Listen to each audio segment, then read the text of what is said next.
কঠিয়াতলিত বনৰীয়া হাতীৰ উপদ্ৰৱ নিশা ৰেংবেং অঞ্চলত তাণ্ডৱ বনৰীয়া হাতীৰ ৰেংবেং অঞ্চলত 4টা বাসগৃহ ভাঙি লণ্ড ভণ্ড কৰে বনৰীয়া হাতীয়ে টিভি গডৰেজ আলমাৰী ভাঙি লণ্ড ভণ্ড কৰে বনৰীয়া হাতীয়ে এটা ঝাকৰ পৰা ফালি আহি দুটা হাতীয়ে দীৰ্ঘদিন ধৰি উপদ্ৰৱ চলাই আছে কঠিয়াতলিৰ বিভিন্ন অঞ্চলত হাতী খেদাত ব্যৰ্থ কঠিয়াতলি বন বিভাগ পুনৰবাৰ জনাইছো এটা ডাঙৰ খবৰ এই মুহূৰ্তত বৰলুইত বাৰ্তাৰ প্ৰতিজন দৰ্শকৰ বাবে লৈ আহিছো এটা ডাঙৰ খবৰ নগাঁৱৰ কঠিয়াতলিত বনৰীয়া হাতীৰ উপদ্ৰৱ নিশা ৰেংবেং অঞ্চলত তাণ্ডৱ চলে বনৰীয়া হাতীৰ ৰেংবেং অঞ্চলত 4টা বাসগৃহ ভাঙি লণ্ড ভণ্ড কৰে বনৰীয়া হাতীয়ে টিভি গডৰেজ আলমাৰী ভাঙি লণ্ড ভণ্ড কৰে বনৰীয়া হাতী আৰু এটা ঝাকৰ পৰা ফালি আহি দুটা হাতীয়ে দীৰ্ঘদিন ধৰি উপদ্ৰৱ চলাই আছে কঠিয়াতলিৰ বিভিন্ন অঞ্চলত আৰু হাতী খেদাত কিন্তু ব্যৰ্থ হৈছে কঠিয়াতলিৰ বন বিভাগ নিউজ ডেস্ক বৰলুইত বাৰ্তা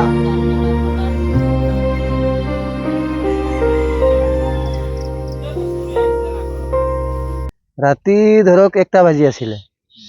তেতিয়া মানে আহিছে আৰু ফটক কৰি মানে ইফালে বোলে হাল্লা বোলা হোৱা নাই মানে আহিছে আৰু মানে মাৰিছে আৰু মোৰ আৰু মোৰ ল'ৰা দুটা শুই আছিল উঠি পেলাই মানে মই দেখিছো ভাঙি দিছে ঘৰটো তাৰপিছত মই বোলে হাল্লা বোলা কৰিছো হাল্লা কৰাৰ পিছত আকৌ ইয়াত আহি গ'ল আহি পেলাই খাৰা হৈ আমি ভয় হৈ গৈছে পুৰা তাৰপিছত আমি তাৰ পৰা পলোৱাই নাই খাৰাই আছো তাৰপিছত আকৌ ইয়াত খাৰা হৈ পেলাই চাইছে আকৌ মই হাল্লা কৰি তাৰপিছত গ'ল একটাটো তাৰপিছতে এতিয়া আমাৰ ভাষাবিলাক দৌৰি আহিছে আহি পেলাই দেখিছে তো ভাঙা হৈয়ে গ'ল এতিয়া তাই ঘৰ গৈছে আৰু একটা আহি গ'ল আৰু একটা আহি পেলাই চিধা এইফালে গ'ল একটাটো সি সোমোৱা নাই কিন্তু তো আমাৰ ইয়াত কাপোৰ হেৰি ৰাখাটো গৈছে আৰু টিভি এটা